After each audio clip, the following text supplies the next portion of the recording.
विद्यामंचावर उपस्थित आजच्या कार्यक्रमाचे अध्यक्ष प्रभाकर गेडाम सर, आत्ताच ज्यांचं प्रभावशाली भाषण झालं ते कातकर सर, शिक्षण बचाव समन्वय समितीचे चंद्रपूर जिल्हा कमिटीचे सदस्य, अध्यक्ष मंडळाचे सदस्य भास्कर मूळ, या कार्यक्रमाच्या आयोजनामध्ये राजुरा कमिटीचे अनेक लोकांनी याच्यामध्ये सहभाग घेतला, श्रम केले, ते सर्व मित्र आणि मित्रांनो, आपण जेव्हा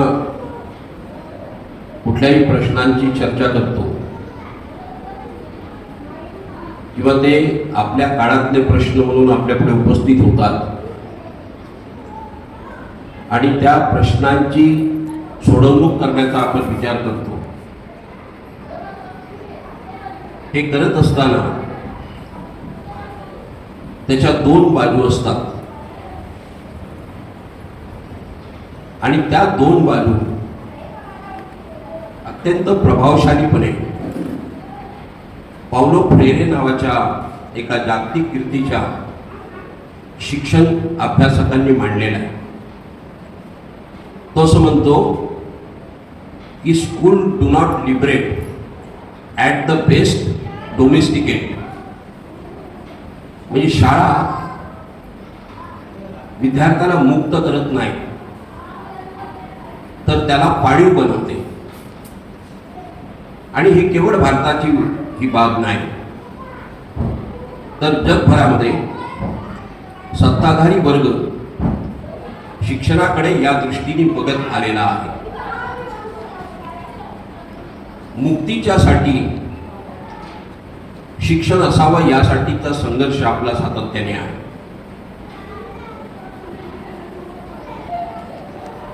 पाउलो फ्रेरेचं हे जे म्हणणं आहे, हे म्हणणं शिक्षणाचं राजकीय दृष्टी देण्याचा भाग आहे.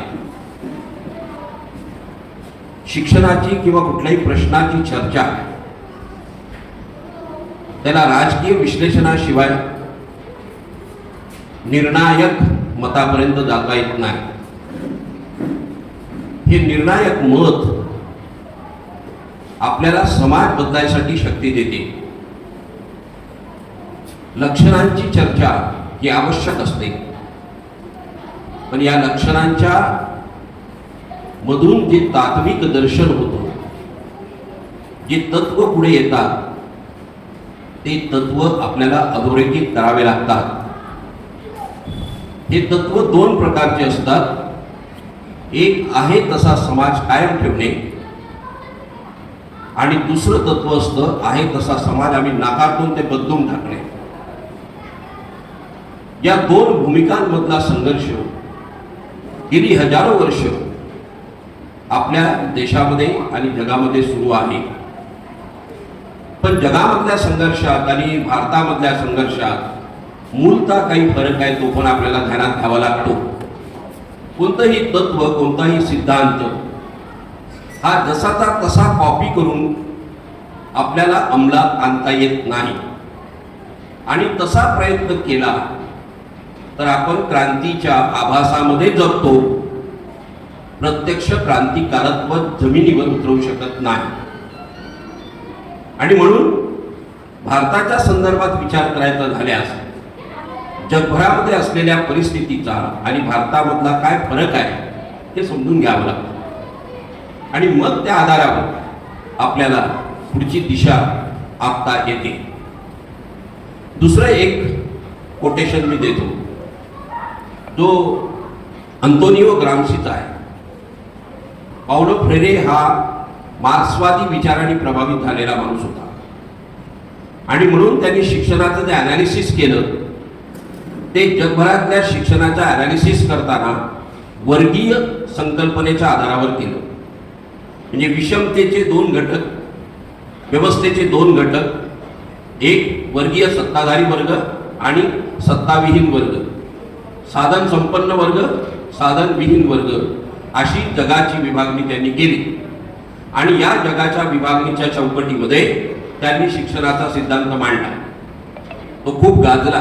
अर्थात त्याच्या तात्विक भूमिकेशी काही मतभेद असले तरी पाउलो फ्रेरेच्या जी गहनता त्याच्या शिक्षण चिंतनामध्ये आहे ती नाकारता येत नाही. ते आपल्या सगळ्यांसाठी उपयुक्त आहे. त्याचं चिंतन हे भारतीय व्यवस्थेला लावून आपल्याला आपलं चिंतन विकसित करावं लागतं आणि त्यासाठी ते मदत करतं. दुसरं जे उदाहरण आहे ते आहे अंतोनियो ग्राम्सी. अंतोनियो ग्राम्सी हा सुद्धा मार्क्सवादी होता, परंतु मार्क्सवादाशी मतभेद ठेवून मार्क्सवादी होता. आणि तो असं म्हणतो की कुठलाही सत्ताधारी वर्ग हा केवळ बळाचा वापर करून आपली सत्ता टिकवत नसतो. पोलीस आणि मिलिटरी याच्या आधारावरच ते आपली सत्ता टिकवतात असं होत नसते. तर तो सत्तेच्या समर्थनात जनतेची विचारसरणी आणि संस्कृती घडवतो.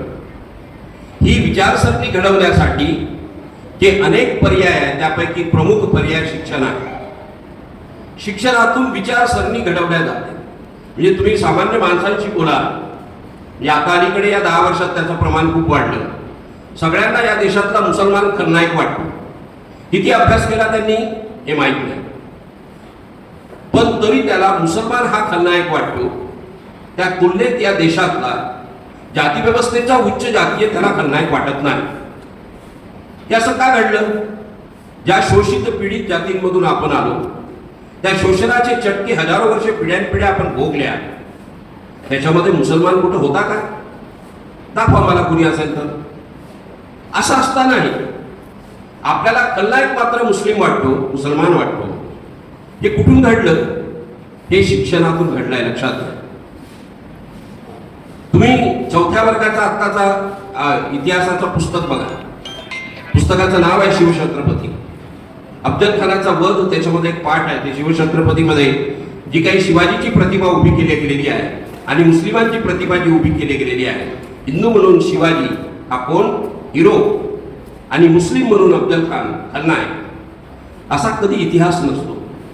हे जाणीवपूर्वक ज्या पद्धतीने ही जी अशी रचना, अशा विचारधारा उभ्या केल्या जातात ते यासाठी की तुमचा मूळ संघर्ष कुठे आहे याकडे तुमचं लक्ष विचलित व्हावं. तुम्हाला कोणीतरी मुख्य विरोधक सोडून दुसरा विरोधक पुढे करावा, म्हणजे मूळ विरोधाकडेचा लक्ष तुमचं दुसरीकडे डायव्हर्ट होईल. अशा तऱ्हेनं ही विचारसरणी घडवल्या जाते हे अंतोनियो ग्राम्सी आपल्याला सांगतो. आणि म्हणून या दोन्ही शिक्षण अभ्यासकांचं, चिंतकांचं सूत्र आपण भारतीय शिक्षण व्यवस्थेला लावून समजून घेतलं पाहिजे. जेव्हा राष्ट्रीय शिक्षण धोरण आलं 2020चं, तेव्हा अनेकांचं असं मत होतं, त्यापूर्वीही जे शिक्षण धोरण आले त्या संदर्भात सुद्धा लोकांचं असं मत होतं, सामान्य माणसांचं तो सोडा, शिक्षण क्षेत्रात काम करणारे, शिक्षणाचा काही अभ्यास असणारे आणि राजकीय पटलावर त्यांची राजकीय पक्षांचे प्रतिनिधी आहेत, सामाजिक प्रतिनिधी आहेत, धार्मिक प्रतिनिधी आहेत, या सगळ्यांचा समज असा आहे की शिक्षण धोरण, शिक्षण आयोग, शिक्षण यंत्रणा हे शिक्षणाचा विचार करतात आणि त्या अंगाने आपण त्या धोरणाकडे बघत असतो. आपली इथं फसवणूक होते असं माझं मत आहे. कुठलंही धोरण तुम्ही बघा, ते धोरण केवळ शिक्षणाचा विचार करते असं नाही, तर हा देश कसा घडावा याचा विचार करते. ते देश कसा घडावा याचं ब्लूप्रिंट असते, याची ती कॉपी असते, एक प्रतिकात्मक रूप त्याच्यामध्ये आपल्याला पाहायला मिळते का पुढच्या टप्प्यांमध्ये हा देश कसा घडणार आहे. देश वर्गखोल्यांमध्ये घडतो, जसा समाजाच्या सामाजिक प्रक्रियेमध्ये घडतो तसा तो वर्गखोल्यांमध्ये घडतो. वर्गखोल्यांमध्ये औपचारिकपणे नियोजनबद्ध पद्धतीने आपण वर्गखोल्यांमध्ये देश घडवत असतो. आपल्या सगळ्या शिक्षकांना माहीत आहे की वर्गखोल्या आपण हे देश घडवण्याचं काम करतो आहोत, पण त्या देश घडवण्याची संकल्पना त्यांनी समजून घेतली नाही की देश कसा घडवला जातो, देश कसा घडवला जात आहे. देश घडवण्याच्या एकापेक्षा अधिक काही संकल्पना असू शकतात का? डॉक्टर आंबेडकरांनी देश घडवण्याची संकल्पना मांडली, ज्योतिराव फुलेंनी देश घडवण्याची संकल्पना मांडली आणि गोडबोलकर गुरुजींनी देश घडवण्याची संकल्पना मांडली. आपण समजावं लागेल आपल्याला की याच्यामध्ये काही फरक आहे का? जेव्हा गोडबोलकर म्हणतात, ज्योतिराव फुले म्हणतात, डॉक्टर आंबेडकर म्हणतात देश घडवायचा आहे, तर त्या दृष्टीने आपण त्यांच्या संकल्पनातला फरक लक्षात घेतला पाहिजे. हा संकल्पनातला फरक लक्षात घेतला म्हणजे राष्ट्रीय शिक्षण धोरण किंवा कुठलंही धोरण हे जास्त चिकित्सक आणि सखोलपणे समजून घेत आहेत. आम्ही जेव्हा कस्तुरीरंगन कमिटीचा रिपोर्ट 2019 मध्ये आला तेव्हा 6 वर्ष आता त्याला झाली, तेव्हापासून सांगतो आहे की हा देश घडवण्याची जी ब्लूप्रिंट कस्तुरीरंगन कमिटीने दिलेली आहे ती अशी आहे. भारतामध्ये असलेल्या जाती व्यवस्थेचं बळकटीकरण करण्याची भूमिका आहे. या देशामध्ये स्त्री आणि पुरुषांची जी विषमता आहे ती विषमतेचं बळकटीकरण करणारा आहे. आम्ही जेव्हा येत होतो, युवराजजी आम्ही गेली 3 दिवसापासून सातत्याने फिरतो वेगवेगळ्या जिल्ह्यांमध्ये, तालुक्यांमध्ये, गावांमध्ये. मी त्यांना पहिल्या दिवशीच्या दिवसभराचे 2 सत्र 2 ठिकाणच्या मिटिंगा अटेंड केल्यानंतर रस्त्यात येताना त्यांना विचारलं की आपका क्या ॲनालिसिस आहे. थोडा वेळ त्यांनी म्हटलं की मला जरा थोडा वेळ द्या. आणि नंतर त्यांनी एक अत्यंत महत्त्वाचा मुद्दा सांगितला. तो कोणता होता? तो असा होता की त्यांनी ज्या काही मिटिंगा अनुभवल्या त्यामध्ये स्त्रियांचं प्रतिनिधित्व अत्यल्प होतं. वरोऱ्याच्या मीटिंगमध्ये एकही स्त्री नव्हती पहिल्या मीटिंगमध्ये. दुसऱ्या मीटिंगमध्ये जेव्हा आम्ही बिहारात गेलो तेव्हा बिहारामध्ये ज्या दररोज बिहारामध्ये स्त्री पुरुष तिथे येतात धम्मक्रिया करायला आणि प्रार्थना करायला, त्या स्त्रिया होत्या. त्या शेवटपर्यंत बसल्या. आम्ही त्यांचे आभार मानले. कालचा दिवस गेला. कालही 2 सभा झाल्या.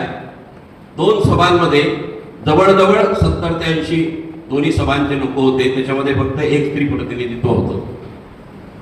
या मंचावरही स्त्री प्रतिनिधित्व नाही आणि एक स्त्री प्रतिनिधित्व नाही. हा दोष नाही आहे, हे वास्तव आहे. समाजाचं समजून घेतलं पाहिजे. बाबासाहेबांनी सांगितलं की स्त्री पुरुष विषमता हे जाती व्यवस्थेचं प्रमुख लक्षण आहे, हे लक्षात घ्या. जेव्हा अशा वर्गखोल्या, अशा सभागृह आपल्याला दिसतात तेव्हा आपलं आत्मचिंतनाची प्रक्रिया तेज झाली पाहिजे, तीव्र झाली पाहिजे की बाबासाहेबांनी सांगितलेले याच्या कारणांची चर्चा या निमित्ताने आपल्याला करण्याची संधी मिळते. आणि हा भाग राष्ट्रीय शिक्षण धोरण 2020 नी काटेकोरपणे पाडलेला आहे. त्यांनी स्त्री आणि पुरुषांची जी विषमता आहे ती अधिक बळकट करण्याची भूमिका घेतलेली आहे. त्यानंतर निर्णयाचं केंद्रीकरण करण्याची भूमिका घेतलेली आहे. म्हणजे जेव्हा एखादी इन्स्टिट्यूशन असते तेव्हा ती इन्स्टिट्यूशनची निर्णय प्रक्रिया जर केंद्रवर्ती झाली तर तिथली लोकशाही संपुष्टात येते, तिथलं सार्वजनिक तत्व संपुष्टात येते आणि एकाधिकारशाहीची प्रतिबिंब तयार होते. ज्या राज्यघटनेने आपल्याला लोकशाहीचा पुरस्कार केला, आपल्याला सांगितलं हा देश, हा समाज लोकशाहीने घडला पाहिजे, त्या देशामध्ये राज्यघटना 75 वर्ष अस्तित्वात आल्यानंतर, 75 वर्षापूर्वी अस्तित्वात आल्यानंतर या देशात राष्ट्रीय शिक्षण धोरण लोकशाहीच्या विरोधात भूमिका घेते आणि केंद्रीकरणाची भूमिका घेते. त्यानंतर याच्या शिक्षणाचं जे खाजगीकरण होतं, या खाजगीकरणाचं उन्नयन करून शिक्षणाचं बाजारीकरण केलं. शिक्षण ही आता क्रयवस्तू झालेली आहे, मारवाड्याच्या दुकानातली वस्तू झालेली आहे शिक्षण. आणि ही प्रक्रिया राष्ट्रीय शिक्षण धोरणाने औपचारिकपणे तत्व म्हणून स्वीकारलेला आहे. आज जी काही आपण संघर्ष करतो आहोत, हा संघर्ष जर आपण टोकाला नेला नाही तर पुढच्या काळांमध्ये याचे परिणाम अजून वाईट आपल्याला दिसणार आहे, ज्याची राष्ट्रीय शिक्षण धोरणाने तरतूद करून ठेवलेली आहे. आणि चौथं ॲनालिसिस आमचं असं आहे की या देशामध्ये जे भारताच्या संपूर्ण सामाजिकीकरणाची प्रक्रिया जर आपण लक्षात घेतली, भारताचं राजकारण लक्षात घेतलं, गेल्या प्राचीन आणि मध्ययुगीन कालखंडातला थोडा बाजूला ठेवून स्वातंत्र्योत्तर कालखंडातला लक्षात घेतला, तरी आपल्याला स्पष्ट दिसतं की भारतामध्ये जाती व्यवस्था ही ब्राह्मणी व्यवस्था राजकीय, सामाजिक, आर्थिक, कल्चरल, सांस्कृतिक भागामध्ये कार्यरत आहे. आणि ती भूमिका या राष्ट्रीय शिक्षण धोरणाने शिक्षण आशयामध्ये घेतलेली आहे. त्याला आम्ही शिक्षण आशयाचं ब्राह्मणीकरण असं म्हणतो. या शिक्षण आशयाच्या ब्राह्मणीकरणाची भूमिका हे या राष्ट्रीय शिक्षण धोरणाचं अंतरंग आहे. एकंदरीत या संपूर्ण राष्ट्रीय शिक्षण धोरणाचं तात्विक अनालिसिस करायचं झालं तर जात आणि पुरुष सत्ताकला बळकटी देणे आणि ब्राह्मणी शिक्षण आशयाचा पुरस्कार करणे या सिद्धांतापर्यंत आपल्याला यावं लागतं. याचा व्यवहार हे तत्व झालं. याचा व्यवहार काय आहे? याचा व्यवहार आहे शिक्षण बंदी. तुम्ही जाती व्यवस्थेचा अभ्यास जर केला तर तुमच्या लक्षात येईल. त्याचं उदाहरण काटकर साहेबांनी दिलं की बाबासाहेबांना शिक्षणाच्या शाळेच्या वर्गखोलीच्या बाहेर बसावं लागलं. का बसावं लागलं?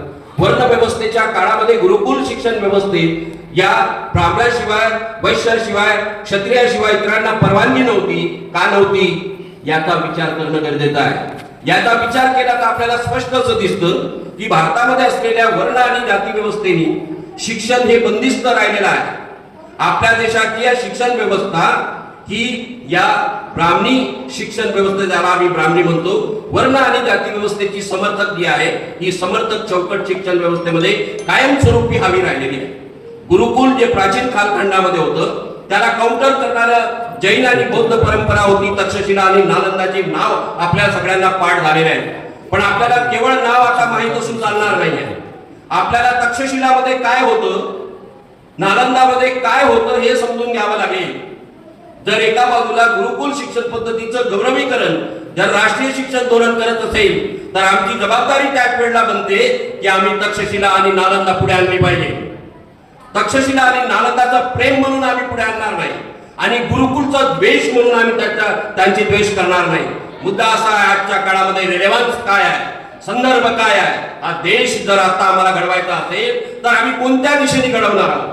काय आम्ही गुरुकुलच्या दिशेने घडवणार आहोत की आम्हाला बौद्ध परंपरा आणि जैन परंपरा काही मार्गदर्शन नवा विश्व, नवा भारत घडवण्यासाठी करते याचा विचार करण्याची गरज आहे. आणि हे जर आपण केलं तर आपल्या लक्षात येतं की आपल्या या दोन्ही बाजूने ज्या प्राचीन कालखंडामधला जो संघर्ष आहे, जो शिक्षणामधला संघर्ष आहे, तो शिक्षणामधला संघर्ष वर्ण आणि जाती चौकटीमधला आहे. वर्ण आणि जाती चौकटीतला संघर्ष हे समजल्याशिवाय त्या शिक्षणाचा अंतरंग आपल्याला समजू शकत नाही. हे अंतरंग समजून घेतलं की मग राष्ट्रीय शिक्षण धोरणाची चिकित्सा करा. मग राष्ट्रीय शिक्षण धोरण 1986 ची चिकित्सा करा.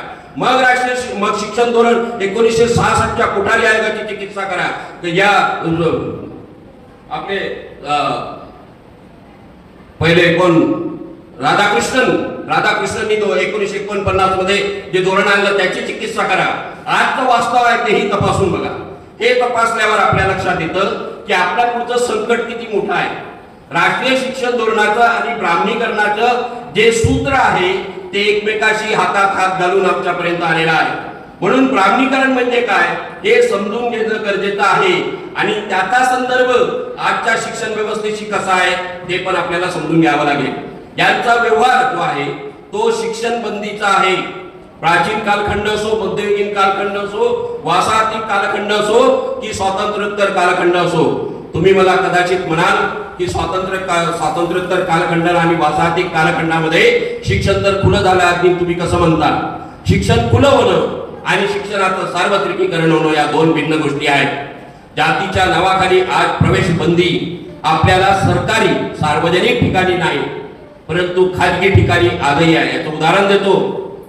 जेव्हा शिक्षण हक्क कायदा आला आणि शिक्षण हक्क कायद्यामध्ये 25% आरक्षण वंचित आणि आर्थिक दुर्बल घटकांसाठी खाजगी शाळांमध्ये ठेवल्या गेलं तेव्हा वकील साहेबांना माहित असेल की खाजगी शाळांचे संचालक कोर्टात गेले आणि सांगितलं की या मुलांचं आणि आमच्या मुलांचं हे जीवन वेगवेगळं आहे, हे एकमेकाशी मॅच करू शकणार नाही. आणि त्यांना आंतरिक भीती अशी होती या मुलांच्यामुळे आमच्या शाळेचं कल्चर बिघडेल. लक्षात घ्या ही मानसिकता, ही वैचारिक दृष्टी काय प्रतिबिंबित करते. 2010 मध्ये कायदा अस्तित्वात कायद्याचं लागू झालं. 2009 ला कायदा अस्तित्वात आला आणि 2011 आणि 12 ची ही घटना आहे. 2012 2026 मध्ये जगतो आहोत आपण.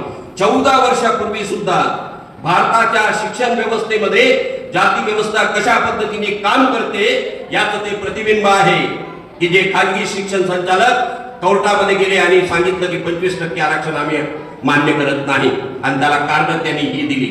बरं झालं कोर्टाने त्यांची हे मान्य केलं नाही आणि 25% आरक्षण त्यांनी कायम ठेवलं. कायद्यामध्ये अनेक तरतुदी आहेत आणि अनेक अडचणी पण आहेत. शिक्षण हक्क कायदा हा तत्वता आम्ही गेली अनेक वर्ष त्याच्यावरचं चिंतन मनन करतो आणि तत्वता आम्ही तो कायदा नाकारतो. त्यातल्या काही तरतुदी आज आपल्या व्यवहारासाठी आपल्या गरजेसाठी शाळेला वाचवण्यासाठी उपयुक्त आहे म्हणून त्याचा पुरस्कारही करतो. हे लक्षात घेतलं पाहिजे. यातला अंतर्द्वंद आपण लक्षात घेऊन ते समजून घेतलं पाहिजे. राष्ट्रीय शिक्षण धोरणामध्ये शिक्षण हक्क कायदा बाद केलेला नाही, कारण कुठल्याही धोरणाला कायदा बाद करण्याचे अधिकार नाही, त्यांच्या कक्षेत ते येत नाही. परंतु शिक्षण हक्क कायद्यामध्ये आणि राज्यघटनेमध्ये सामान्य माणसाला दिलेल्या शिक्षणाच्या अधिकाराचा हनन मात्र पानोपानी केला गेलेला आहे. हे हनन करणं ही सगळ्यात मोठी शिक्षण बंदीची भूमिका आहे, लक्षात घ्या. कायदा किंवा राज्यघटना जेव्हा या देशाच्या 6 वर्षाच्या मुलाला किंवा मुलीला समान हक्क प्रस्थापित करते, समान हक्काची चर्चा करते, समान हक्क कायदेशीर चौकटीमध्ये देते, त्याच वेळेला राष्ट्रीय शिक्षण धोरण 2020 मात्र या कायद्याची पायमल्ली करते, त्याच्या विरोधात भूमिका घेते. म्हणून शिक्षण बंदीची ही जी धोरण आहे, या शिक्षण बंदीच्या धोरणामध्ये केवळ मी म्हणतोय म्हणून नाही, मी याचे काही पुरावे तुम्हाला देईन. 2-3 उदाहरणं देतो. बरीच मोठी चर्चा आहे ही, कारण आपल्या आजच्या मूळ वास्तवांकडे आपल्याला यायचं आहे. त्याच्यामुळे मी ओझरता काही ऐतिहासिक संदर्भ देण्याचा आणि राष्ट्रीय शिक्षण धोरणाच्या काही सैद्धांतिक भूमिकांची चर्चापुरती मर्यादित आहे. आपल्याला जेव्हा शिक्षण बंदीची अशी भूमिका आहे असं जेव्हा म्हणतो, तेव्हा त्याच्यामध्ये 2 गोष्टी आपण समजून घेतल्या पाहिजे. एक पहिला असा आहे की त्यांनी पटसंख्येची अट घालून शाळा बंदीचा भूमिका घेतलेली आहे, ज्याला त्यांनी शाळा संकुल असं म्हटलेलं आहे. म्हणजे राष्ट्रीय शिक्षण धोरणाच्या डॉक्युमेंटमध्ये आणि कस्तुरीरंगन कमिटीच्या रिपोर्टमध्ये स्पष्टपणे संकेत दिलेले आहेत. 42.8% शाळा भारतामधल्या या कमी पटसंख्येच्या आहेत असं वाक्यप्रयोग आहे. आणि त्या शाळांचा जेव्हा संदर्भ स्कूल कॉम्प्लेक्स शाळा संकुलचं विवरण जे त्यांनी केलेलं आहे, जवळजवळ 18 युक्तिवाद केलेले आहेत त्यांनी. या 18 युक्तिवादामध्ये शाळा संकुल कसं गरजेचं आहे आणि शाळा संकुल आमच्या सगळ्यांच्या कल्याणाचा कसा आहे, शाळा संकुलमध्ये शिक्षणाची गुणवत्ता कशी वाढणार आहे, शाळा संकुलमध्ये विद्यार्थ्यांचं सामाजिक अभिसरण उच्च दर्जाचं घडणार आहे, असे युक्तिवाद केलेले आहेत. या युक्तिवादामध्ये एक अत्यंत महत्वाचा युक्तिवाद असा आहे की कमी पटसंख्येच्या शाळा चालवायला व्यवहार्य नाही. हे चालवायला व्यवहार्य नाही याच्यामधला एक आर्थिक मुद्दा आहे. आपले लोक म्हणतात म्हणजे 5 विद्यार्थी आहेत शाळेमध्ये, 70,000चा शिक्षक देणं कुठे परवडते. पण जेव्हा लाखो करोडो रुपये म्हणजे लाखो करोडो 1.5 लाख कोटी काहीतरी भांडवलदारांचे माफ करते, तेव्हा हा आमचा सामान्य माणूस हा प्रश्न उपस्थित करत नाही. परंतु आमच्या 5 विद्यार्थ्यांसाठी शिक्षक द्यायला कसं परवडेल असा आमचा माणूस प्रश्न उभा करतो.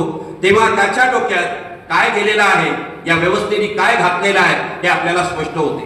तो आपला मित्र आहे, आपला दोस्त आहे, आपला सहकारी आहे, उद्याचा आपला साथी आहे. म्हणून त्याचा द्वेष न करता, त्याच्या या विधानाचा राग न मानता, त्याचं ते अज्ञान आहे असं समजून त्याचं प्रबोधन करण्याची भूमिका आपल्याला घेतली पाहिजे. हे 5 विद्यार्थ्यांच्या मागे किंवा 10 विद्यार्थ्यांच्या मागे किंवा 20 विद्यार्थ्यांच्या मागे जे खर्च परवडत नाही असं म्हणण्याचं विधान पहिल्यांदा आपण नाकारलं पाहिजे. ते राष्ट्रीय शिक्षण धोरण म्हणो की उद्या कुणी 72 म्हणो, उद्या कुणी प्रधानमंत्री म्हणो का कुणी शिक्षण मंत्री म्हणो, आम्हाला काय देणं घेणं नाही. आम्हाला हे म्हणणं या देशातल्या प्रत्येक विद्यार्थ्याचा आणि प्रत्येक बालकाचा शिक्षणाचा हक्क आहे. तो खर्च आहे असं आम्ही मानत नाही, ती गुंतवणूक आहे, ती तुम्हाला करावी लागेल. जर तुम्ही करत नसाल तर आम्ही तुम्हाला करण्याला भाग पाडल्याशिवाय राहणार नाही, ही भूमिका घ्यावी लागेल आपल्याला. राष्ट्रीय शिक्षण धोरण जेव्हा अशी भूमिका घेते तेव्हा हे स्पष्ट होते की त्यांना या सर्व बालकांना, या देशातल्या सर्व बालकांना शिक्षण देण्याचं नाही, म्हणून अशी वाक्य निघू शकतात, म्हणून अशी रचना उभी करू शकते. म्हणून पहिलं विधान स्कूल कॉम्प्लेक्स बद्दल ते आम्ही नाकारतो. दुसरं जे विधान आहे की सामाजिक अभिसरण घडत नाही, यावर एक किशोर दर्कांनी एक लेख लिहिला. जेव्हा डायरेक्टरनी त्या स्कूल कॉम्प्लेक्सच्या समर्थनामध्ये एक आर्टिकल लिहिलं, लोकमतमध्ये ते प्रसिद्ध झालं आणि त्याच्यामध्ये त्यांनी 2 मुद्दे महत्वाचे रेज केले. एक होता आर्थिक मुद्दा की जे परवडत नाही, आणि दुसरा होता सामाजिक अभिसरण आणि गुणवत्ता. सामाजिक अभिसरण आणि गुणवत्ता जोडून त्यांनी ते मांडणी केलेली होती. त्याच्यावर किशोर दर्कांनी उत्तर दिलं. किशोर दर्कांनी त्याला प्रश्न विचारला की तुम्ही कुठल्या शास्त्रीय आधारावर असं म्हणता की या 20 किंवा 10 किंवा 15 किंवा 5 जे काही असेल ती तुम्ही संख्या दिलेली नाही. तुम्ही कमी पटसंख्येच्या शाळांमध्ये विद्यार्थ्यांचं सामाजिक अभिसरण घडत नाही असं मोगम विधान केलेलं आहे. म्हणून माझा प्रश्न आहे की तुम्ही शास्त्रीय आधारावर आम्हाला सांगावं की किती विद्यार्थ्यांमध्ये सामाजिक अभिसरण घडते, त्याची संख्या आम्हाला निश्चित करून द्या. हे अत्यंत बिनतोड असा प्रश्न होता आणि हा प्रश्न आपल्या सगळ्यांसाठी पुढच्या काळांमध्ये भेडसावणार आहे. आपल्याला हे प्रश्न उपस्थित करावे लागणार आहे. सामाजिक अभिसरणाची प्रक्रिया भारतासारख्या जाती समाजामध्ये अत्यंत महत्वाची आहे. फुलेंनी आणि बाबासाहेबांनी, सावित्रीबाईंनी आणि आपल्या सगळ्या परिवर्तनवादी हा देश बदलून टाकण्याची भूमिका घेणारे, हा देश जसा आहे तसा नाकारण्याची भूमिका घेणाऱ्यांनी सामाजिक अभिसरणाचा पुरस्कार केलेला आहे. परंतु सामाजिक अभिसरणाचा पुरस्कार करत असताना राष्ट्रीय शिक्षण धोरण सामाजिक अभिसरण घडत नाही असं म्हणते, तेव्हा सामाजिक अभिसरण कसं घडणार हे सांगण्याची जबाबदारी तुमची आहे, तुम्ही सांगा. हे मात्र हे डॉक्युमेंट सांगत नाही. सामाजिक अभिसरणाच्या प्रक्रियेमध्ये जे घडायला पाहिजे ती एक अत्यंत महत्वाची बाब आहे, जी आपल्या पुढच्या टप्प्यांच्या विधानामध्ये मी त्याचं विश्लेषण करेन. म्हणून पहिली गोष्ट की सामाजिक अभिसरणाचा युक्तिवाद आम्ही अमान्य करतो. दुसरा आर्थिक मुद्दा अमान्य करतो. गुणवत्तेच्या संदर्भातला प्रश्न उपस्थित केला आहे. आता गुणवत्तेची व्याख्या काय करावी असा प्रश्न आहे. आम्हाला नेहमी हा प्रश्न विचारला जातो, एक चळवळीचा भाग म्हणून, सामान्य पालक म्हणून, शिक्षक म्हणून आणि एक शिक्षकाच्या शिक्षण क्षेत्राचे अभ्यासक म्हणून आहे. हा प्रश्न नेहमी उभा होतो की गुणवत्ता कशाला म्हणायची. अ आ इ ई 1 2 3 4 आणि जे काही लिहिता वाचता येणे, आकडेमोड करता येणे आणि लिहिता वाचता येणे, इथून आपल्या गुणवत्तेची सुरुवात होऊन परीक्षेमध्ये जास्तीत जास्त मार्क मिळवण्यापर्यंत आपल्या गुणवत्तेची व्याख्या जाते. त्याच्या पलीकडे आपण काय शिक्षणाच्या गुणवत्तेकडे बघत नाही. गुणवत्ता कात्तर साहेबांनी आता आपल्या पुढे ठेवली. आम्ही जिल्हा परिषदच्या शाळेत शिकलो आणि कुठल्या स्तरावर, म्हणजे त्यांचा स्तर पदाचा किंवा डिग्रीचा मी त्यापेक्षा मोठा त्यांच्या गुणवत्तेचा आहे. ते विचार करायला शिकवताय, विचार करायला शिकले आहे आणि ते याच व्यवस्थेत शिकले आहे, ते लक्षात घ्या. एका बाजूला जशी एखादी रचना म्हणजे शिक्षण, एक शाळा, एक वर्गखोली तुमची जशी विचारसरणी घडवते, त्याच वेळेला बाय प्रॉडक्ट म्हणून त्याची दुसरी कृती आपल्या डोक्यामध्ये सातत्याने कार्यरत असते. बाबासाहेबांनी याच देशातले ब्राह्मणी जे काही अभ्यासक्रम होती ती वाचून ब्राह्मणीकरणाच्या विरोधात प्रेरणा घेतली, लक्षात घ्या. आणि मग त्यांनी नव्याने स्वतंत्र अभ्यास सुरू केला. ते डिग्र्यांसाठी त्यांनी अभ्यास घेतला नाही. त्यांनी हा देश कसा आहे ते समजून घेण्यासाठी घेतला आणि हा देश कसा आहे समजून घेतलं की देश कसा बदलायचा याचं सूत्र आपल्या हाताशी सापडतात. ही प्रक्रिया जी आहे ती सातत्याने शिक्षण क्षेत्रामध्ये काम करत आलेली आहे. ही काम करत असताना जेव्हा राष्ट्रीय शिक्षण धोरण गुणवत्तेचा प्रश्न उपस्थित करते तेव्हा गुणवत्तेची व्याख्या देत नाही. आपली गुणवत्तेची व्याख्या व्यापक आहे. जेव्हा आम्ही असं सांगतो की फुले असं म्हणतात, बाबासाहेब असं म्हणतात की शिक्षण वर्गखोलीतून तयार झालेला विद्यार्थी तो चिकित्सक झाला पाहिजे, तो वैज्ञानिक विचार करणारा झाला पाहिजे आणि तो जगण्यासाठी समर्थ झाला पाहिजे, त्याला हा देश ओळखता आला पाहिजे, अशी व्याख्या जेव्हा आम्ही त्यांना सांगतो की बाबासाहेबांचं असं म्हणणं आहे, फुलेंचं असं म्हणणं आहे, सावित्रीबाईंचं असं म्हणणं आहे, कारण सावित्रीबाईंनी ते प्रूव्ह केलं. त्यांच्या शाळेतली 14 वर्षाची मुक्ता साळवे त्यांच्या शाळेमध्ये शिकलेली 14 वर्षाची मुलगी जेव्हा निबंध लिहिते तेव्हा या व्यवस्थेला निरुत्तर करते. या व्यवस्थेला प्रश्न विचारते की देवा जर तू हा धर्म तयार केला असेल तर या धर्मामध्ये आणि या समाजामध्ये आमचं स्थान कुठे आहे ते सांग. असा प्रश्न विचारण्याची ताकद ज्या शिक्षणामध्ये आहे त्याला आपण शिक्षण म्हणणार आहोत की पोपटासारखे अ आ इ उ डोक्यातल्या उआ काढत बसणार आहोत? हा विचार आपल्याला करावा लागेल. पण जेव्हा ही व्याख्या आम्ही त्यांना सांगतो तेव्हा त्यांना अव्यवहार्य वाटते. त्यांना असं वाटते खूप लांब सांगतात, किती काळात येईल, आज तर सांगा ना. आज आमच्या लेकराला लिहिता येत नाही त्याचं सांगा ना. आमच्या लेकराला संख्या ओळख होत नाही त्याचं सांगा ना. याचा विचार करताना या दुर्गामी माणूस घडवण्याच्या संकल्पनेशी आजच्या लिहिण्या वाचण्याचा संबंध आहे. तो अव्यवहार्य नाही, तो व्यवहार्य आहे.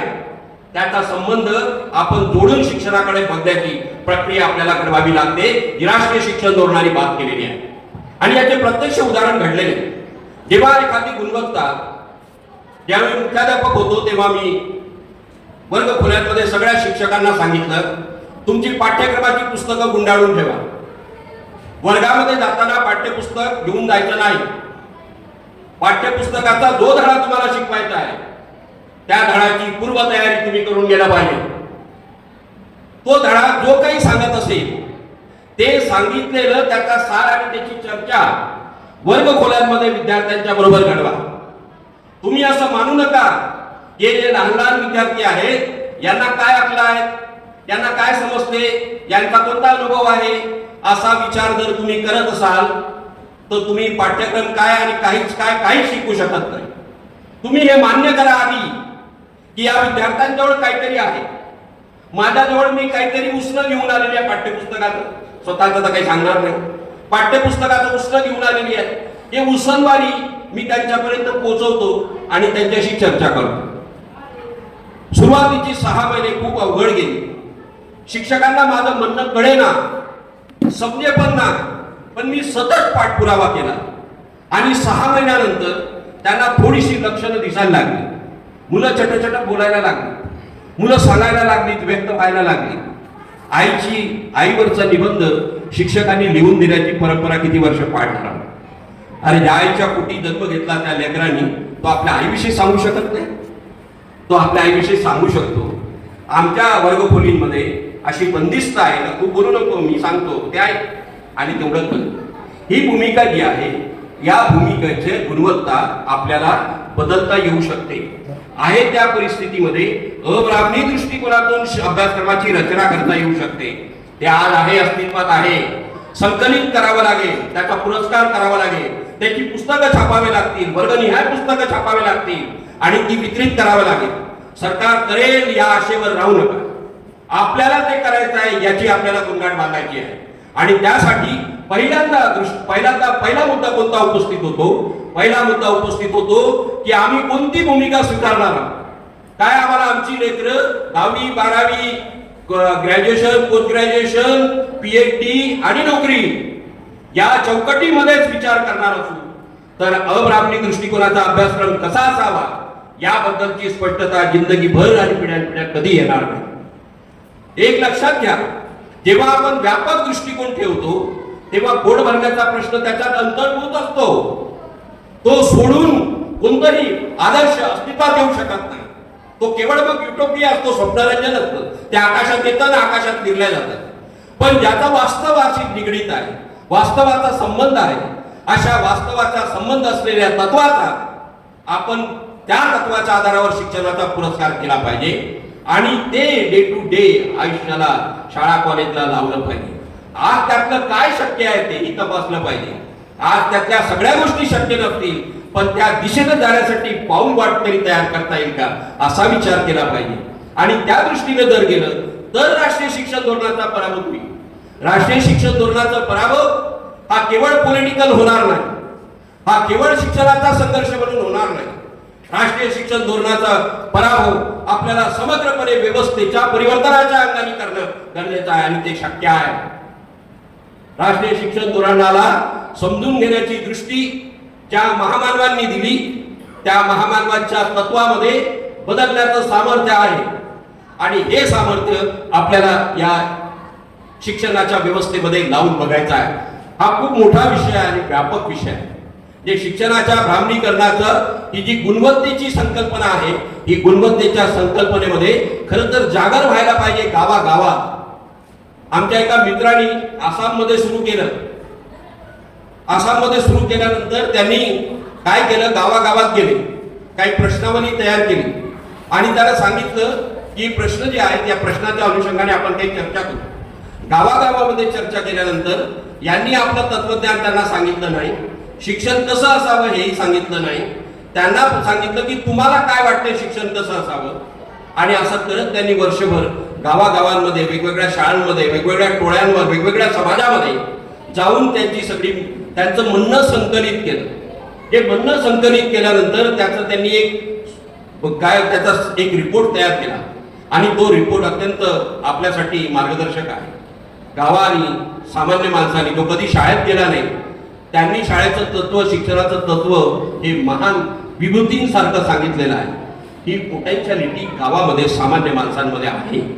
ती त्याच्याशी एक ऋणानुबंध आणि त्याच्याशी सहसंबंध संवादाचे आपल्याला पुढे रेटावे लागतील, ते करावे लागतील. राष्ट्रीय शिक्षण धोरणाचा हा जो एक भाग आहे, गुणवत्तेच्या संदर्भातला ब्राह्मणीकरणाची भूमिका जी त्यांनी घेतली आहे. ब्राह्मणीकरणाचं दुसरी बाजू आहे. ब्राह्मणीकरणाची दुसरी बाजू काय आहे तर ब्राह्मणीकरण हे स्त्री शूद्राती शूद्रांना शिक्षण बंदीचं त्यांचं सूत्र आहे.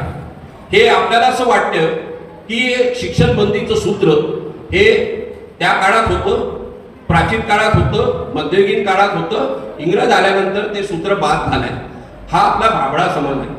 जर तुम्ही इंग्रजांच्या काळापासून आतापर्यंत हा संघर्ष जर तपासला तर आपल्या लक्षात येईल की शिक्षण बंदी स्वरूप बदलून सातत्याने पुढे येत आहे आणि तिचं सातत्य कायम आहे. प्राचीन कालखंडामध्ये शिक्षण बंदीच्या विरोधात बौद्ध आणि जैन परंपरेने एक शिक्षणाच्या सार्वत्रिकीकरणाचा प्रतिवाद करून त्याच्या उभ्या केल्या, मॉडेल उभे केले. या मध्ययुगीन कालखंडापासून आतापर्यंत मला एकही असं दिसत नाही की जे या ब्राह्मणी शिक्षण बंदीच्या विरोधात काही प्रति मॉडेल उभं झालं. हे प्रति मॉडेल उभं होण्याची प्रक्रिया आपली शेकडो वर्षापासून थांबलेली आहे.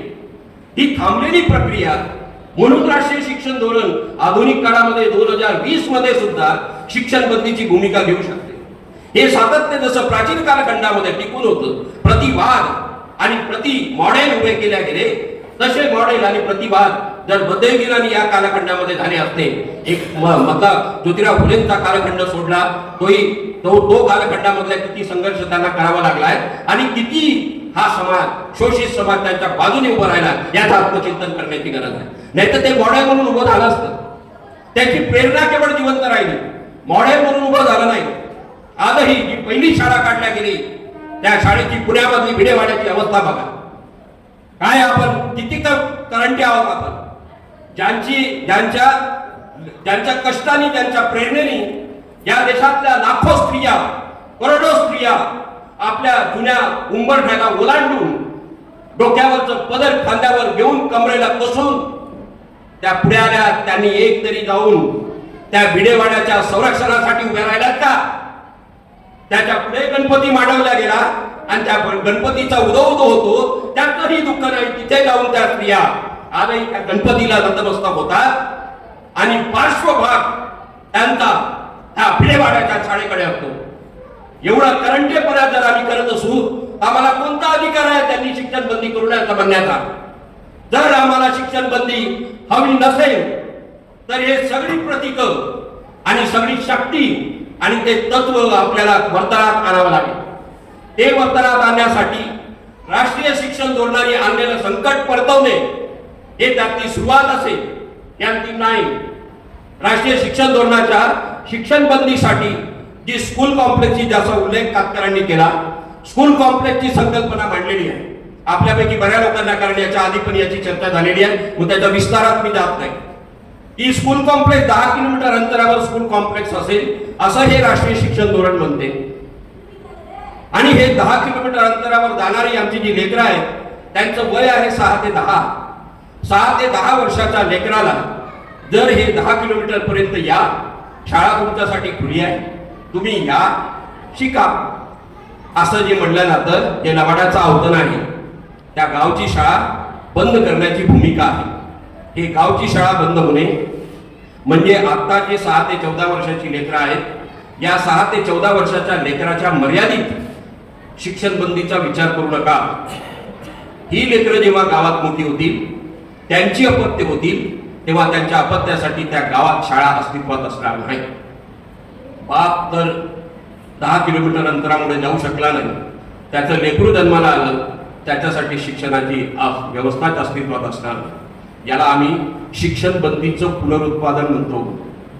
शिक्षण बंदीचं पुनरुत्पादन भारतामध्ये घडवलेल्या जन्मजात जाती व्यवस्थेचं जसं पुनरुत्पादन घडलं, ते पुनरुत्पादन शिक्षण बंदीचं घडवण्याचं धोरण राष्ट्रीय शिक्षण धोरणाने स्वीकारलेलं आहे.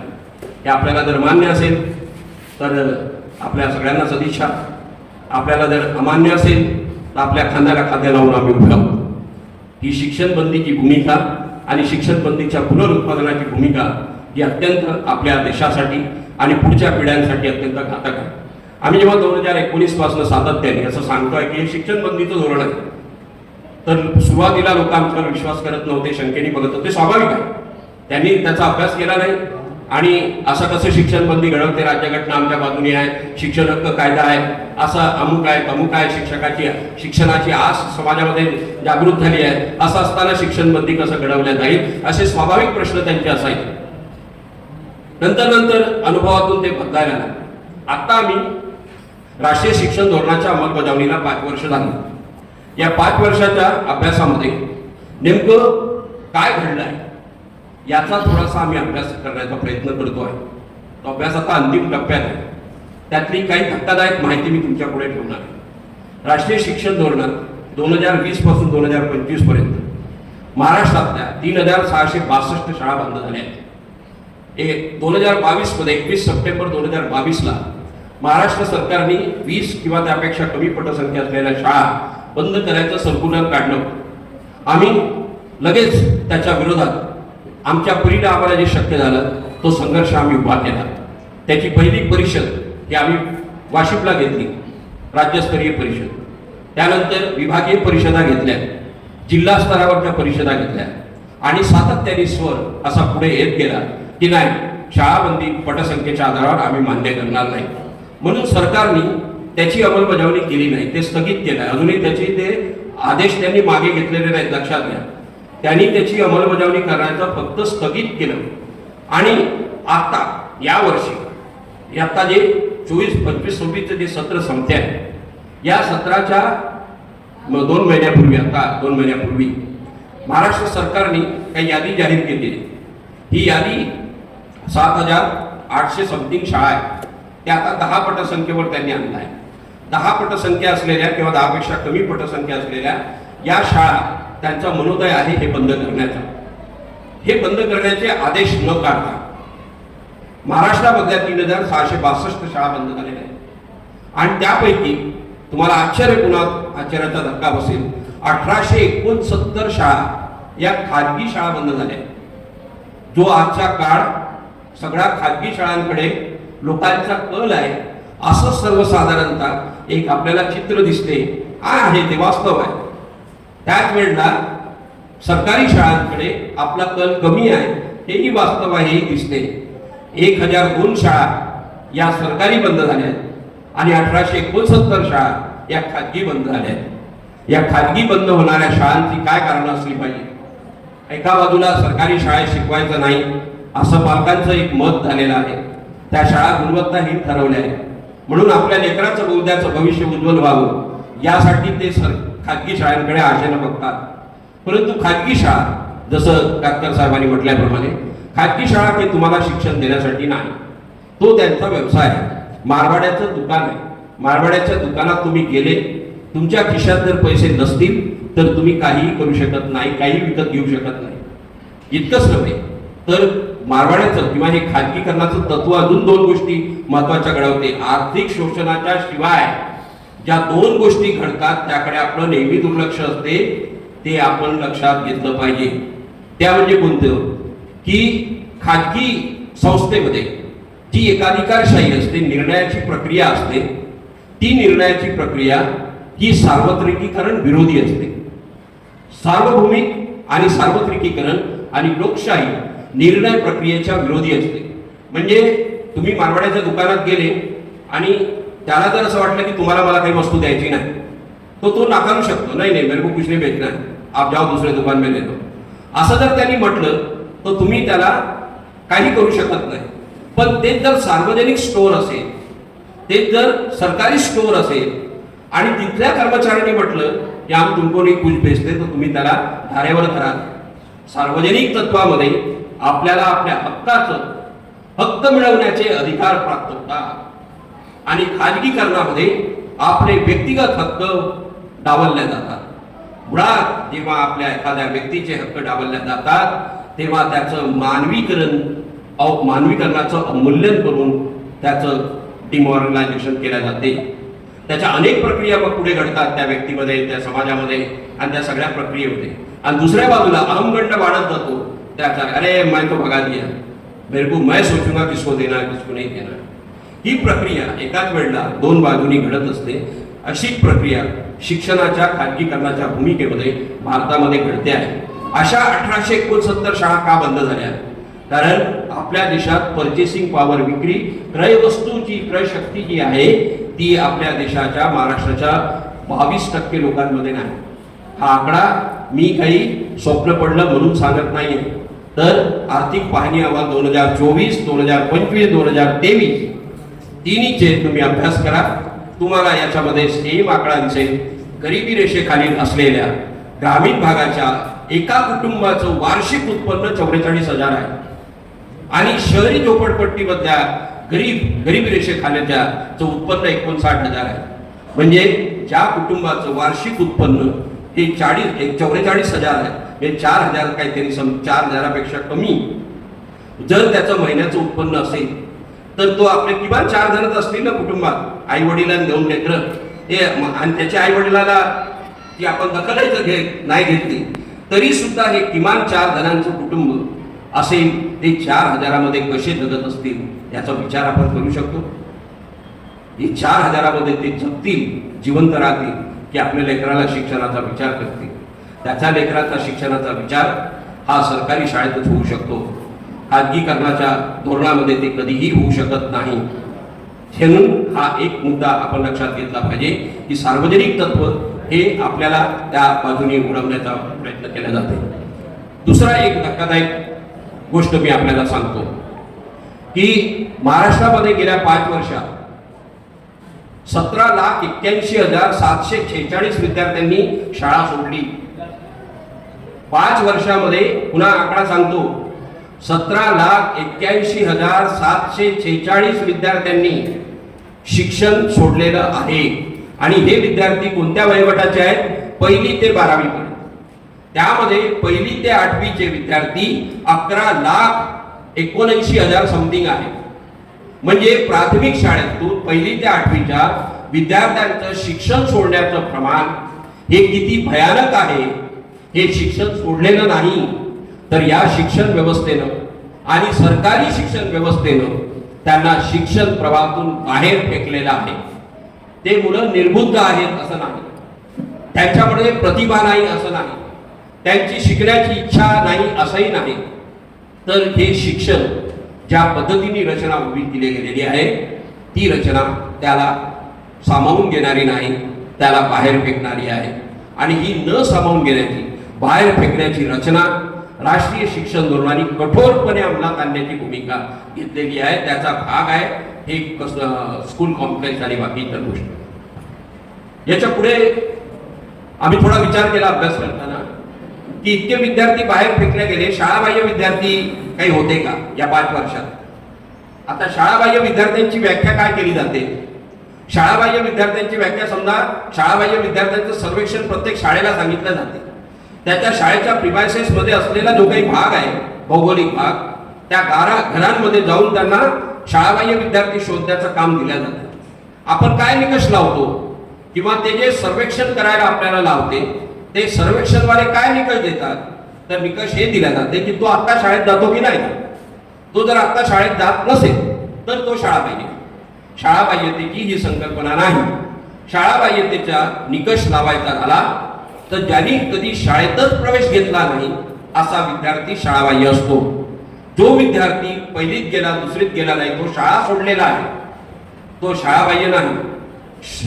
शिक्षणाच्या चाकोरीतला शब्द प्रयोग करायचा झाला तर त्याला आपण गळती म्हणतो. हे घडलेले विद्यार्थी आहेत, या ढकललेले विद्यार्थी आहेत. मग कोणी दुसरीत असेल, कोणी पाचवीत असेल, कोणी नववीत असेल, कोणी 11वीत असेल, कोणी 12वी नंतर असेल, हे विद्यार्थी शाळाबाह्य नाही. म्हणून मग आम्हाला असा अभ्यास करावासा वाटला की काही शाळाबाह्य विद्यार्थी होते का नव्हते, तर किती होते, या 5 वर्षात त्यातलं काही चित्र काय होतं याचा अभ्यास करण्याचा जेव्हा प्रयत्न केला, तेव्हा युडायसच्या रिपोर्टमध्ये शेवटचं प्रकरण, प्रत्येक युडायसच्या रिपोर्टमध्ये संभावित लोकसंख्यांचे दिले जाते. म्हणजे तुम्ही 24-25चा युडायसचा रिपोर्ट वाचला तर 24-25चा म्हणजे 2025 किंवा 2024ला लोकसंख्या त्या वयाच्या टप्प्याप्रमाणे महाराष्ट्राची लोकसंख्या किती होती असं दिल्या जाते. तुम्हाला चमत्कार दिसेल त्याचा अभ्यास केला तर. तो चमत्कार असा आहे की जो 1920 पासून तर 24-25 पर्यंत 5 वर्षाचा युडायचा अभ्यास केला आणि करतो आहे, अजून पूर्णत्वास नाही गेलो, अंतिम टप्प्यात आहे. या 5 वर्षाच्या कालखंडामध्ये एकही वर्ष असं नाही की ज्यामध्ये विद्यार्थी संख्या जास्त आहे आणि लोकसंख्या कमी आहे. प्रत्येक वर्षी युडायच्या रिपोर्टमध्ये हा चमत्कार घडला आहे की लोकसंख्या कमी आहे, म्हणजे 6 ते 14 वर्षाच्या वयाच्या मुलांची लोकसंख्या कमी आणि विद्यार्थी संख्या जास्त. असा जेव्हा चमत्कार आमच्या लक्षात आला तेव्हा आमचं समाधान झालं नाही आणि आम्हाला अजून काही वेगळ्या संदर्भ तपासावे लागले. त्यामध्ये आर्थिक पाहणी अहवाल जे 23-24, 24-25 आणि 25-26 असे 3 आम्ही तपासले. त्याच्यामध्येही लोकसंख्या दिलेली असते आणि गटाप्रमाणे दिली असते, वयोगटाप्रमाणे. ती तपासल्यानंतर त्याच्यातही आमचं समाधान झालं नाही. त्यांची लोकसंख्याचा आकडा आणि युडायचा आकडा याच्यामध्ये तफावत होती. मग सेंट्रल गव्हर्नमेंटचा सेन्ससचा रिपोर्ट आहे, तो संभावित लोकसंख्येचा आकडा त्याच्यामध्ये दिलेला आहे. 2011, 2016, 2021, 2026, 2031 आणि 2036 पर्यंतची संभावित लोकसंख्येचा आकडा त्याच्यामध्ये दिलेला आहे. 6 ते 14 वर्षाच्या मुलांची लोकसंख्या जेव्हा आम्ही तपासली तेव्हा ती लोकसंख्या विद्यार्थी संख्येपेक्षा जास्त भरली आणि मग त्याच्या आधारावर आम्ही ती शाळाबाह्यतेची संख्या काढली तर 27 लाख समथिंग विद्यार्थी हे शाळाबाह्य आहेत या 5 वर्षात.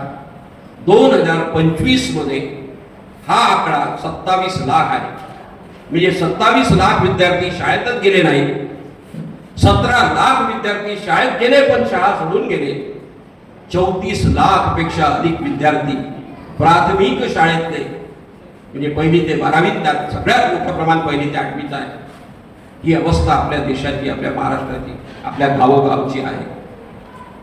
ही परिस्थिती, ती मुलं नालायक आहेत, शिकायला असक्षम आहेत म्हणून नव्हे, तर त्या मुलांना शिक्षण देण्याची तयारी शिक्षण धोरणाची नाही, या सरकारची नाही, ही नीती नाही. आणि म्हणून हे सगळं घडताना दिसते. गुणवत्तेचा, सरकारी शाळेच्या गुणवत्तेचा प्रश्न उपस्थित करताना असं सांगितलं जातं की सरकारी शाळांची गुणवत्ता नाही. सरांनी मगाशी उल्लेख केला, अशैक्षणिक कामामध्ये अनेक शिक्षकांना गुंतवल्या गेलेल्या आहे. याशिवाय दुसरी एक महत्त्वाची गोष्ट युडायच्या रिपोर्टवरून पुढे येते ती म्हणजे 8157 शाळा महाराष्ट्रातल्या एक शिक्षकी आहे. शिक्षण हक्क कायदा म्हणतो किमान 2 शिक्षक दिले पाहिजे. जेव्हा सगळा अभ्यास केला तर असं लक्षात आलं की 30 विद्यार्थ्यास 1 शिक्षक हे गुणोत्तर शिक्षण हक्क कायद्याने निश्चित केला आहे.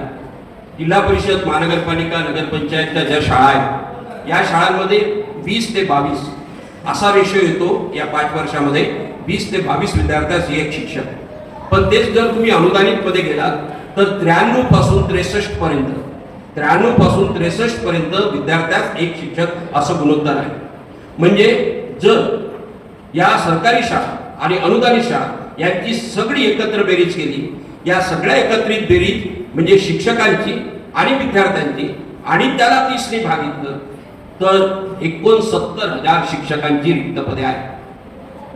69,000 शिक्षकांची रिक्त पदे ज्या महाराष्ट्रात आहेत, ज्या सरकारी शाळांची आहेत, त्या शाळांमधून तुम्ही गुणवत्तेची अपेक्षा करता. आपल्या कोणी अपेक्षा करावी आणि जर ती गुणवत्तेची पूर्णता होत नसेल त्याच्या कारणांचा आपण कधी विचार करणार आहोत का? त्या कारणांमध्ये शिक्षकांची रिक्त पदे असणे हे बसते का? शिक्षकांना अतिरिक्त कामे देणे हे बसते का?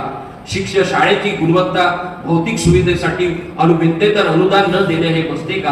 हे प्रश्न आता उभे केले पाहिजे. आमच्या सरकारी शाळांमधल्या अनेक उणिवा असतील, त्या उणिवा त्या आपल्याला दूर करायसाठी उभारावं लागेल. परंतु त्या शाळा गुणवत्ताहीन आहेत हा शेरा आम्ही मान्य करणार नाही. त्या शाळा आजही खाजगी शाळांच्या तुलनेत गुणवत्तापूर्ण आहे. तुम्ही खाजगी शाळांमध्ये एकच उदाहरण देतो आणि थांबतो. खाजगी शाळांमध्ये विद्यार्थ्यांसाठीचे मेनू ठरलेले असतात. त्यांनी रोज डब्यामध्ये कोणत्या दिवशी काय आणावं हे ठरलेलं असतं. काही शाळांचं उदाहरण मी तुम्हाला सांगतो. ते विद्यार्थी एकमेकाशी शेअर करू नये, डबा जवळ एकमेकाशी खाऊ नये, बसू नये, असे नियम शाळांनी केलेले आहेत. आणि त्याचं कारण काय देतात तर संसर्ग होऊ नये, एकमेकाचा संसर्ग होऊ नये ना, मुलं आजारी पडू नये असं कारण दिले जाते. दुसऱ्या बाजूला आमच्या सरकारी शाळेचं चित्र बघा. आमच्या सरकारी शाळेचं चित्र, आमची मुलं एकमेकाचा डबा शेअर करतात, एकमेकाला चारतात, एकमेकाला मारतात, कपडेही फाडतात आणि कोणाला लागलं तर त्याच्या गुडघ्यावर भुंकरही टाकतात. सामाजिक अभिसरणाची ही अत्युच्च पातळी आहे, लक्षात घ्या. सामाजिक अभिसरणामध्ये केवळ एक सूत्रीपणा नसतो, विरोध आणि समर्थन याची एकजूट असते. हे एकजुटीचं तत्व हे निसर्गाचं तत्व आहे आणि हे निसर्गाचं तत्व शिक्षणामध्ये अंतर्भूत केलं पाहिजे. ही सामाजिक उच्च दर्जाचे जे सामाजिक अभिसरण आहे ते खाजगी शाळांमध्ये घडत नाही, तर ते सरकारी शाळांमध्ये घडते. सरकारी शाळांमध्ये घडत असलेली ही सगळी प्रक्रिया आणि त्याच्यासह असलेल्या उणिवांकडे दुर्लक्ष करायचं नाही. त्या असलेल्या उणिवा यांचा संकलित विचार करून शाळा वाचवणे आपली जबाबदारी आहे. आपण कुठल्याही परिस्थितीमध्ये गावाची शाळा, गावचे लोक वाचवण्यासाठी कसे उभे करता येईल याचा विचार आपल्याला करावा लागेल. जोपर्यंत आमच्यासारखे व्हाईट कॉलर लोक कधीतरी येईल, चार गोष्टी सांगून जातील, 2 दिवस एखाद्या गावामध्ये जातील, एवढ्याने काम भागणार नाहीये. आपण ती प्रक्रिया जिवंत ठेवण्यासाठी एक घटक म्हणून राहू शकतो. पण गावचा तो शेतकरी, तो शेतमजूर, ती बाई ज्याचं लेकरू शाळेत जाते, ती भांडे घासणारी बाई, ती मजूर म्हणून जाणारी बाई, तिथला शेतकरी असेल, तिथला लोहार असेल, सुतार असेल, महार असेल, मांग असेल, चामार असेल, या सगळ्यांना एकत्रित करून त्या शाळेच्या बाजूने उभं करणं ही आज आपल्याला अत्यंत तातडीची गरज झालेली आहे. आपली शिक्षण व्यवस्था, प्राथमिक शिक्षण व्यवस्था सरकारी ICU मध्ये गेलेली आहे. तिला ICU मधून बाहेर काढून तिला समर्थपणे उभी करायची आहे, तिला बळकट करायची आहे आणि या कामात आपण सगळे एकमेकांच्या सोबत राहू असा आशावाद व्यक्त करतो आणि थांबतो.